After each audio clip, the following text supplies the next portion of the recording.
आज तक मैंने जितना देखा है समाज में, संसार में, गरीबी का मूल कारण है अकर्मण्यता, काम ना करना, मेहनत ना करना, अच्छी सोच ना रखना, अच्छी नीति ना बनाना, अच्छे रास्ते पर ना चलना। आदमी 500 रुपए कमाता है और 250 रुपए की शराब पी लेता है और बाद में रोता है, भगवान तुमने हमें गरीब बनाया। तो ईश्वर को कोसने से क्या होगा? आप जो कमाते हैं, कितना बचाते हैं, क्या उपयोग करते हैं? भगवान ने 2 हाथ आपको भी दिए हैं, 2 हाथ टाटा बिरला अडानी अंबानी को भी दिए हैं। उनके कोई 4-6 हाथ तो है नहीं, क्यों जी हैं? टाटा बिरला जी के कितने हाथ हैं? 2। आपके कितने हैं? उनकी भी 2 आंखें हैं। आप उनका भी वजन उतना ही होगा लगभग जितना आपका होगा, लगभग। वो भी ऑक्सीजन लेते हैं, अपन लोग भी ऑक्सीजन। वो भी दाल रोटी खाते होंगे, अपन भी दाल रोटी खाते हैं। फर्क इतना है कि वो अपने समय का सदुपयोग करते हैं, उनकी नीतियां अच्छी हैं, सही रास्ते पर चलते हैं। हम लोग पड़े हैं बिस्तरों में, 10-10 बजे तक तो सोते हैं, रात के 12 बज जाते हैं सोने में, 1 बजे तक मस्ती करते हैं, मोबाइल व्हाट्सएप फेसबुक चलाते हैं और सवेरे 10 बजे तक सोते हैं। ना उठने का समय है, ना सोने का समय है, ना काम करने की जिम्मेदारी है आज के लोगों में। 10 बजे ऑफिस खुलने का समय है, साहब 10:30 बजे आ रहे हैं। आधा घंटा लेट कैसे हो गए? चाय में लेट हो गए, चाय में लेट हो गए। चाय 5 रुपए की है और 30 मिनट कितने के हैं? चाय की कीमत बाजार में 10 रुपए होती है, 20 रुपए होती है, और क्या होगी? 30 मिनट कितने महंगे हैं बताओ? 30 मिनट, चलो 15 मिनट कीमती है या 1 कप चाय कीमती है? हमारे देश में ऐसे कितने लोग मिल जाएंगे जो 1 कप चाय के लिए अपना 15 मिनट बिगाड़ देते हैं? हाँ या ना? सही है ये बात? हमारे देश में ऐसे कितने लोग हैं जो 1 कप चाय के लिए कितने मिनट बिगाड़ देते हैं? 15 मिनट, 20 मिनट। चाय तो मिल जाएगी, पर जो 15 मिनट बिगाड़ दिए आपने, वो नहीं मिलेगी। क्या निष्कर्ष निकला? कि हमारे देश में समय की वैल्यू नहीं है। कुछ लोगों के पास समय की वैल्यू नहीं है। काश समय को महत्व दिया होता। कहते हैं समय को कभी ना ठुकराइएगा, समय को आपने एक बार ठुकराया तो समय आपको बार बार ठुकराएगा, इसलिए समय को ना ठुकराइएगा। समय बड़ा बलवान होता, पुरुष बली नहीं होता है, समय होत बलवान। भीलन गोपी लूट लई, वही अर्जुन वही बाण। समय समय की बात है, तो समय बड़ा बलवान होता है। मेरी माँ, समझाओ ये बात अपने बच्चों को कि समय का दुरुपयोग ना करें। कुछ भी तूफान आ जाए, कुछ भी हो जाए, पर अपने समय से अपना काम करना सीखो, समय का सदुपयोग करना सीखो, कुछ करना सीखो। खाली फुर्सत बैठना मतलब मूर्खता। करते रहिए, करते रहिए। कुछ ना करो तो शास्त्रों को पढ़ते रहिए, गीता को पढ़ते रहिए, कुछ सीखते रहिए। हर दिन हमें कुछ ना कुछ नया सीखना चाहिए, रोज हमें कुछ ना कुछ सीखना चाहिए। सही है मैया?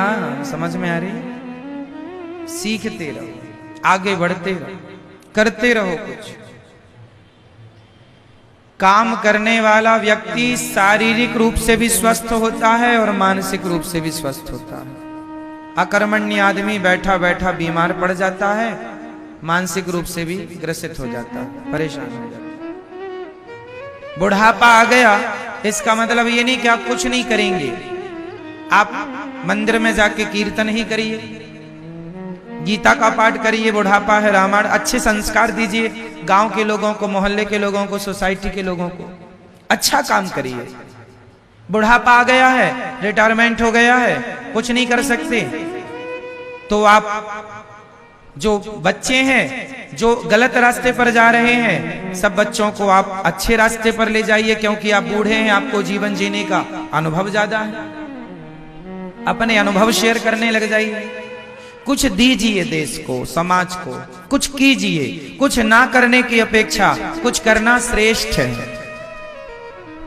अरे कीर्तन ही करो, सीताराम सीताराम, कुछ ना करो तो कथा ही सुनो, मंदिर में जाके झाड़ू ही लगा दो भगवान के दरवाजे में। कुछ ना करने की अपेक्षा कुछ करना श्रेष्ठ। सही है, करना सीखिए। बस भगवान यही कहते हैं कि जो मेरी शरण में आया है, जो मेरा बन के आया है, मैं उसके लिए सब कुछ करूंगा। भगवान होते तो लोग गरीब क्यों होते, ये कोई सवाल नहीं है। अकर्मण्यता से लोग गरीब हैं। अब दूसरी बात कि आज सब कुछ होने पर भी लोग परेशान क्यों हैं? क्योंकि सबसे बड़ी गलती ये है, जब भगवान ने गोवर्धन उठाया, बहुत ध्यान से समझिएगा, हम लोग सबसे बड़ी गलती क्या करते हैं जीवन में, वो समझिएगा। गिरिराज जी एक उंगली से किसने उठाया? भगवान श्री कृष्ण ने। अब जो ग्वाल वाल थे, सखा थे, मित्र थे, उन्होंने, किसी ने अपना कंधा लगा लिया, किसी ने एक लाठी ली और लाठी लगा ली, किसी ने दोनों हाथ पहाड़ पर लगा दिए।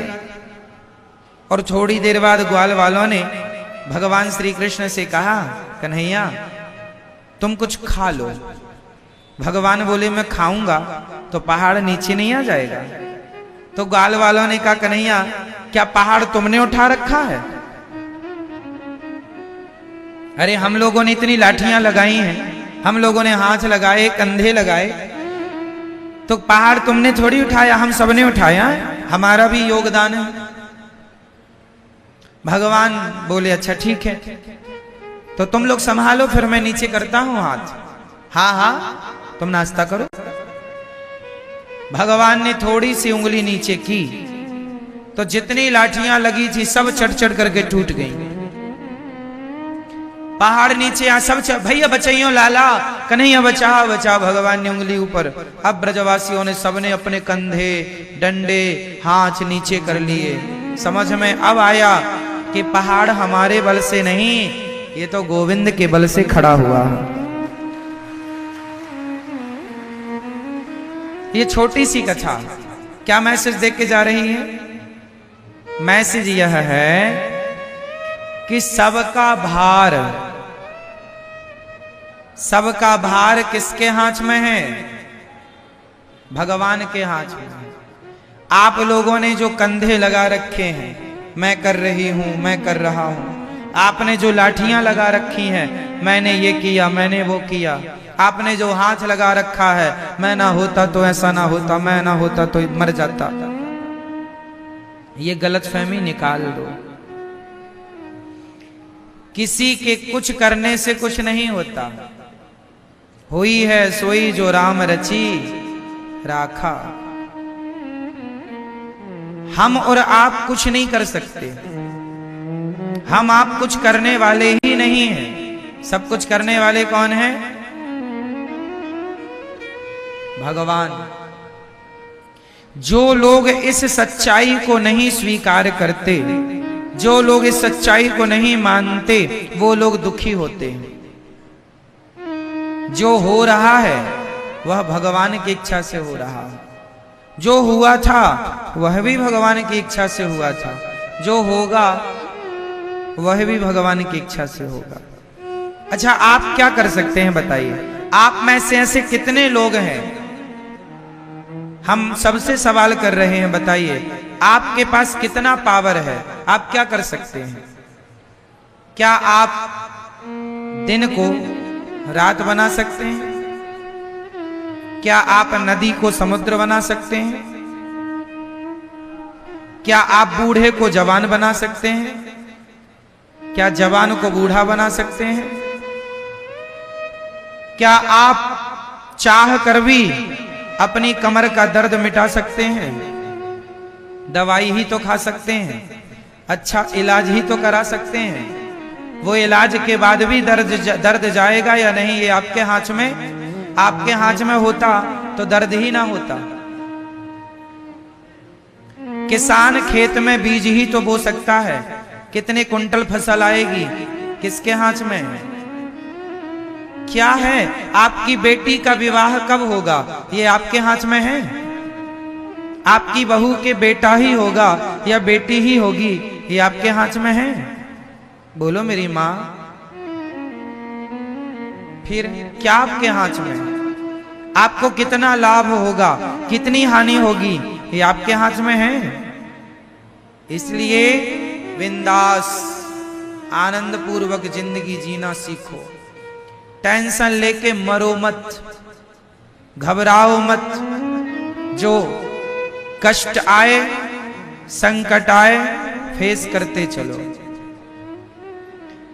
उस सिचुएशन को हैंडल करते चलो। घबराओ मत, डरो मत, क्योंकि जो हो रहा है कहीं ना कहीं भगवत इच्छा है। इसलिए हर हाल में प्रसन्न रहना सीखिए। आपके हाथ में, हमारे हाथ में कुछ नहीं है। इसलिए जब कुछ है ही नहीं तो हम किसी बात की टेंशन लें क्यों? बेटी का विवाह कब होगा? जब समय। आप कर्म, इसका अर्थ ये नहीं है कि आप कर्म ना करें, कर्म करते रहिए, प्रयास करते रहिए। बेटी का विवाह जब होगा, हो जाएगा। आप अच्छा लड़का ढूंढते रहिए, टेंशन नहीं लेना। अरे महाराज जी लड़का ही नहीं मिल रहा है, घबरा रहे हैं, ब्लड प्रेशर हाई हो रहा, ये कोई बात नहीं। शांति से ये मान के चलिए करता धरता भगवान है, जो करेंगे बिहारी जी अच्छा करेंगे। उनकी इच्छा में अपनी इच्छा मिला देनी चाहिए। कोई एक थप्पड़ भी हमारे गाल पे मारे तो ये मान लेना चाहिए कि ये भी भगवत इच्छा ही। क्या करोगे? भगवान की मर्जी के बिना कुछ नहीं होता। पत्ता भी हिल रहा है तो भगवान की इच्छा से हिल रहा है, ये समझिएगा। अब आप फिर सवाल करेंगे कि फिर जो लोग चोरी करता है तो क्या वो भी भगवान की इच्छा है? हाँ, वो भी भगवान की इच्छा है। क्योंकि जब वो चोरी करेगा, पकड़ा जाएगा तो उसको दंड मिलेगा। दंड क्यों मिलेगा?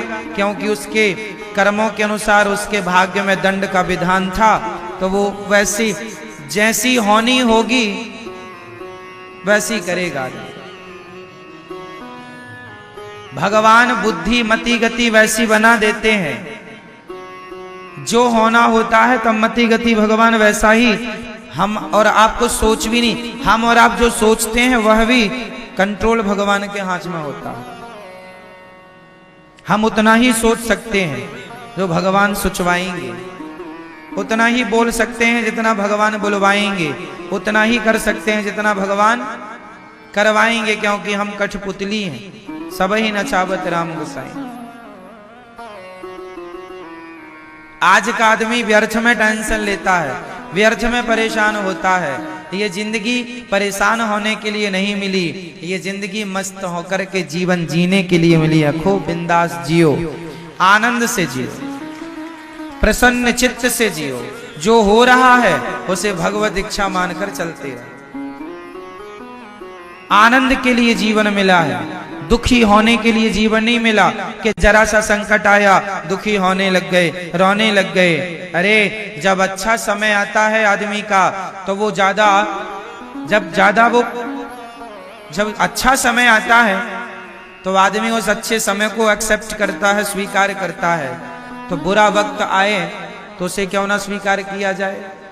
इसलिए हर समय को भगवान की कृपा मानकर, भगवान का प्रसाद मानकर उसे स्वीकार करना चाहिए। तो अब बताओ, आप और हम लोग क्या करते हैं?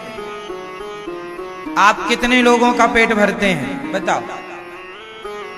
मैया, कितने लोगों का पेट भरते हैं आप लोग?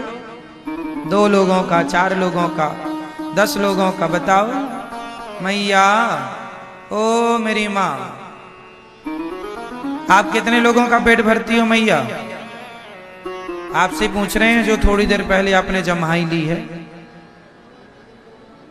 बताओ है? कितने लोगों का पेट भरते हैं आप? 10 लोगों का? आप बताओ कितने लोगों का पालन करते हो आप लोग? दादाजी, आप कितने लोगों का पालन करते हो? हम और आप कितने लोगों का पालन करते हैं? मैया बोलो मेरी माँ। किसी का भी नहीं। सबके पालनहार कौन है? भगवान। इससे क्या सिद्ध हुआ? हम जन्म क्यों लिए हैं? हम भगवान को प्राप्त करने के लिए, अच्छे काम करने के लिए, अच्छे विचारों को प्रकट करने के लिए, अच्छे रास्ते पर चलने के लिए हमारा जन्म हुआ है। पर हम लोग बुरे रास्ते पर चलते हैं, बुरे काम करते हैं। अच्छे काम करो, अच्छे रास्ते पर चलो और आनंद से जीवन जीते रहो, जीते रहो, जीते रहो, जीते रहो। ये ना सोचा जाए कि हम तुम्हें पाल रहे हैं, हम तुम्हें खिला रहे हैं। कोई किसी को नहीं खिलाता।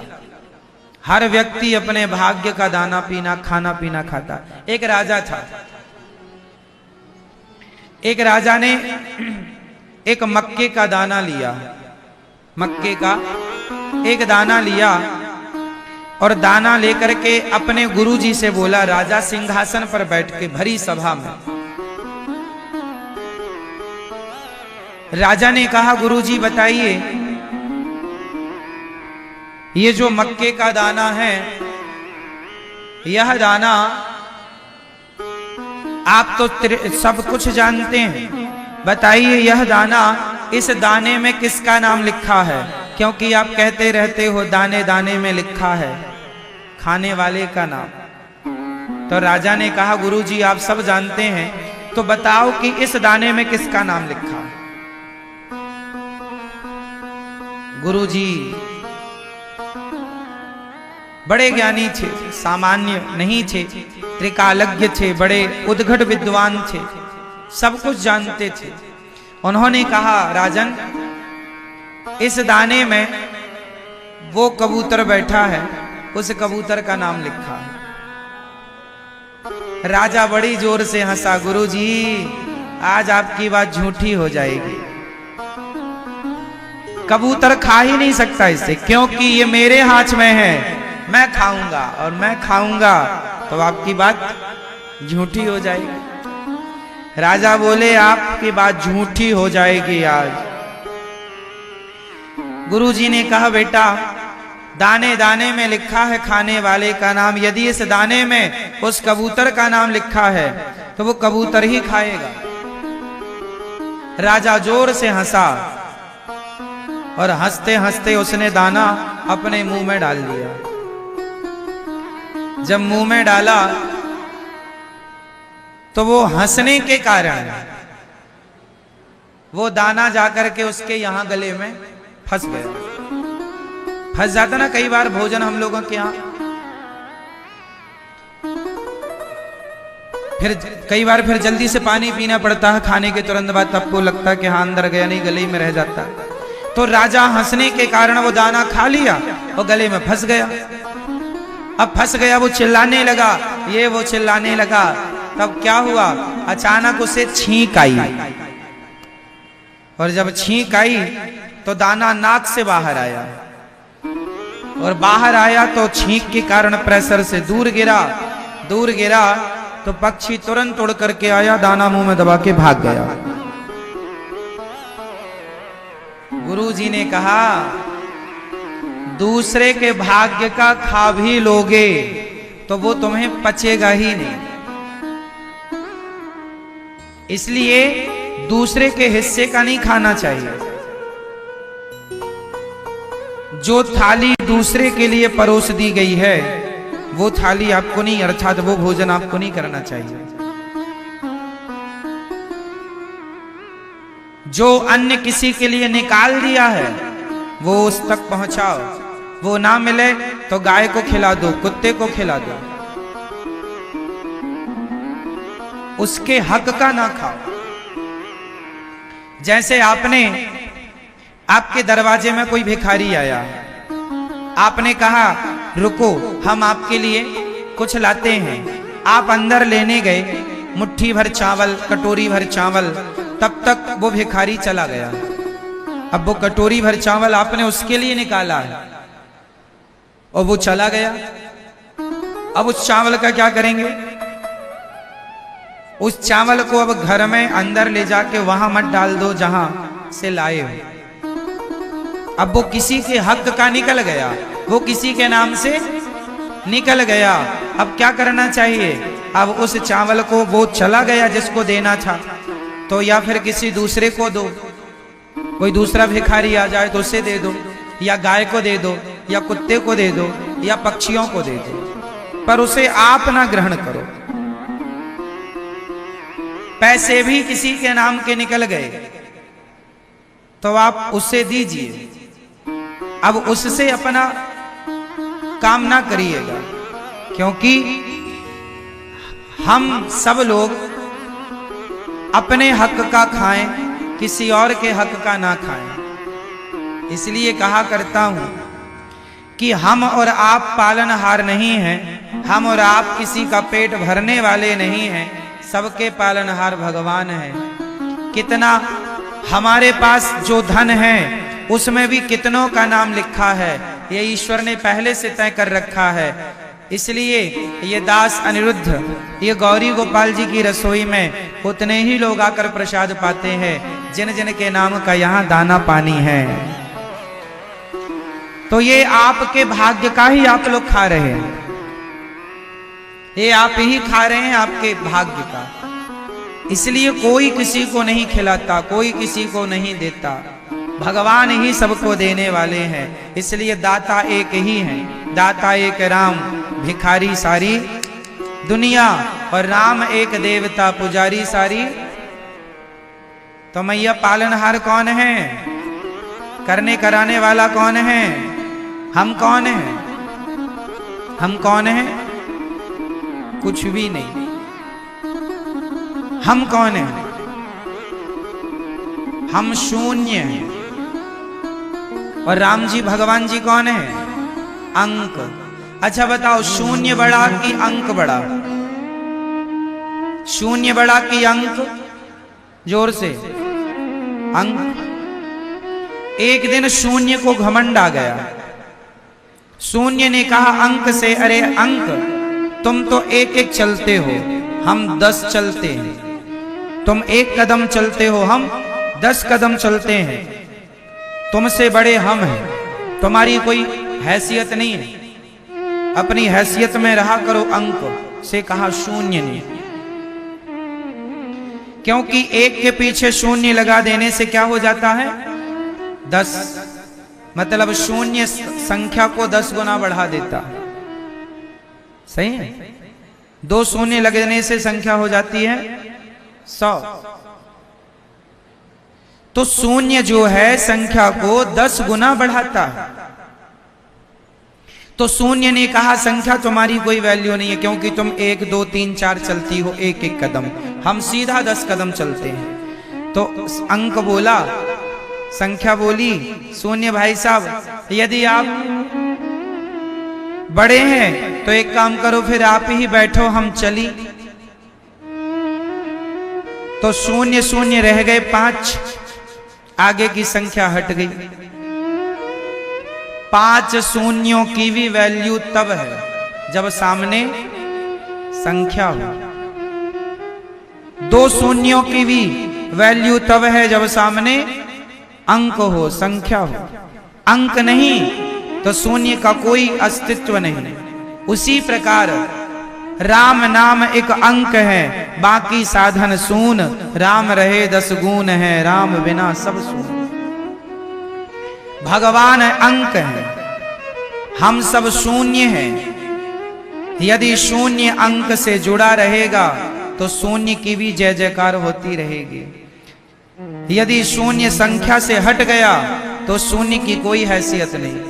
तो हम सब शून्य हैं और भगवान अंक है, इसलिए अपने आप को शून्य मानकर भगवान के चरणों से जोड़े रखो तो कुछ बना रहेगा अस्तित्व। और भगवान से छूट गए तो शून्य की क्या हैसियत।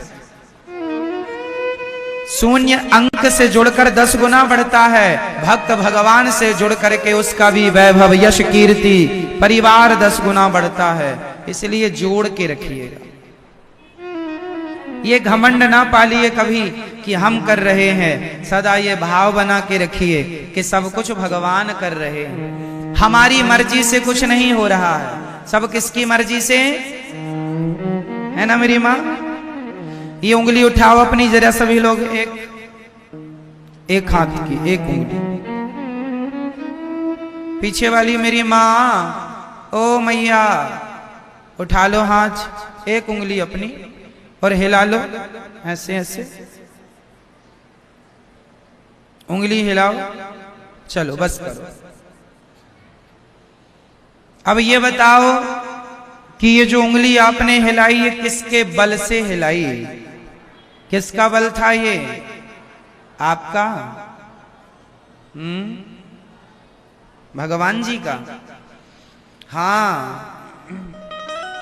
ये बल भी हमारा बल नहीं है मेरी माँ। हम लोगों में इतना भी बल नहीं है कि हम अपने शरीर के एक अंग को हिला सकें। जब कोई बीमार पड़ जाता है, जिसको पैरालाइसिस हो जाता है, लकवा मार जाता है, उसका शरीर हिलता डुलता नहीं है। कितने लोग ऐसे हैं जिनके हाथ नहीं काम करते, पांव नहीं काम करते, आंख नहीं काम करती। क्यों? जब तक भगवान चाहेंगे तब तक वाणी काम करेगी, जब तक भगवान चाहेंगे आंख काम करेगी, भगवान चाहेंगे तो कान काम करेंगे, भगवान चाहेंगे तो हाथ काम करेंगे, भगवान चाहेंगे तो पांव काम करेगा, भगवान नहीं चाहेंगे ना तो शरीर होगा। रखे रहो अपना शरीर, कोई पार्ट्स काम ही नहीं करेंगे। जिसे कहते हैं पैरालाइसिस हो गया, लकवा मार गया, आधा शरीर काम नहीं करता। क्यों नहीं करता? जब तक भगवान की इच्छा है काम करता है, इच्छा नहीं है काम नहीं करता। ये शरीर भी तुम्हारे हमारे हिसाब से नहीं चलता, ये शरीर भी भगवान की मर्जी से चलता। हमारे आपके हाथ में कुछ भी नहीं है मेरी माँ, कुछ भी नहीं। इसलिए व्यर्थ का घमंड ना किया जाए किसी चीज का, व्यर्थ का अभिमान ना पाला जाए किसी चीज का। माल खजाना को तो छोड़ दो मेरी माँ, ये शरीर भी अपनी संपत्ति नहीं है। हम आप सब मरेंगे ना तो ये शरीर भी छोड़ के जाना पड़ेगा। इसका अर्थ यही है कि हम घमंड किसका करें। ये उंगली भी हम अपने बल से नहीं हिला रहे हैं, इसमें भी भगवान की शक्ति है। जो बीमार पड़ जाता है, कई बार आप इतने बीमार पड़ जाते हैं कि आपको हाथ पांव हिलाने की भी हिम्मत नहीं बचती। आप लोग कई बार कहते हैं हमारी आंख खोलने की हिम्मत नहीं है बीमार पड़ने पर। ऐसा होता है कि नहीं कि आंख खोलने की भी हिम्मत नहीं है? तो ये जो हिम्मत कह रहे हो आप, ये हिम्मत कहां से आ रही है? कौन है ये आंख खोलने की हिम्मत देने वाला, चलने फिरने की हिम्मत देने वाला? तो क्यों हम ये कहें कि ये सब हम कर रहे हैं? हम कौन हैं ये बताओ, हम कौन हैं? कौन है आप? आपका परिचय क्या है? कौन है आप? कुछ भी नहीं है हमारा अस्तित्व, फिर भी हम लोग अपनी डींगे मारते फिरते हैं। हम ये हम वो ना, कुछ नहीं है। अभिमान त्याग दो, मिटा दो। जब हमारा शरीर पूरा हो जाता है, जब मृत्यु आती है ना, तो हम लोग जल जाते हैं। और जलने के बाद क्या बचती है हमारी? जोर से, सिर्फ राख। कितने रुपए के घड़े में आ जाती है? बोलो। मैया 25 गया जमाना, 25 वाला 50 हो गया, महंगा हो गया घड़ा। 50 रुपए के घड़े में तुम्हारी पूरी राख आ जाएगी। जो बड़ी बड़ी बातें करते थे, बड़ी गाड़ी बड़े बंगले का बड़ा रुतबा दिखाते थे, बड़ी अकड़ दिखाते थे, उड़ रही है तुम्हारी राख। 50 रुपए के घड़े में पूरी की पूरी, है ना। जब तक जिंदा थे तो कितना सामान था, मर गए तो मुट्ठी भर राख रह गई है। ये सच्चाई है। कितने ऐसे आपने देखे होंगे जो आपके देखते देखते जिनका नाम, जिनका यश, जिनकी कीर्ति सब कुछ पड़ा का पड़ा, धरा का धरा रह गया, अंत में मुट्ठी भर राख बन गए। हाँ, आप में से कितने लोग ऐसे हैं जो एक दिन राख हो जाएंगे? अरे सब लोग हैं, सब। तो आप लोग राख हो क्या? हाँ, हम भविष्य की राख हैं। हम भविष्य की उड़ती हुई राख हैं, धूल हैं। इसलिए भगवान के चरणों की धूल ही माना करो कि हे नाथ, जब मैं मर जाऊंगा और मेरे शरीर की राख उड़ उड़ के वो धूल का कण बिहारी जी के चरणों में जाकर चिपक जाएगा तो जीवन सार्थक हो जाएगा। राधे तेरे चरणों की गर धूल जो बन जाऊं। ये धूल है। आप हम एक दिन इसी धूल मिट्टी में मिल जाएंगे। आज नहीं कल, कल नहीं परसों, 2030 तक नहीं तो 2040 तक, 2040 तक नहीं तो 2050 तक, 2050 तक नहीं तो 2060 तक, 2060 तक नहीं तो 70, 80, 90 तक। और बताओ क्या बोल दें हम? पार करा दें 2000 को? नहीं, ये सच्चाई है। अब बताओ, जब हम राख हैं भविष्य की मुट्ठी भर, तो अब एटीट्यूड किसका करें, घमंड किसका करें? हम बताओ, झगड़ा किससे करने जाएं? अब किससे लड़ें? ये शरीर हमारा झगड़ा करने के लिए नहीं मिला, लड़ने के लिए नहीं। हम किस किस के दोष देखें? इसलिए अपने दोष देख लो और भगवान के गुणों में मस्त रहो। भगवान जैसा कोई गुणी नहीं और हमारे जैसा कोई दोषी नहीं। बुरा जो देखन मैं चला, बुरा न मिलिया कोई, जो दिल खोजा आपना हमसे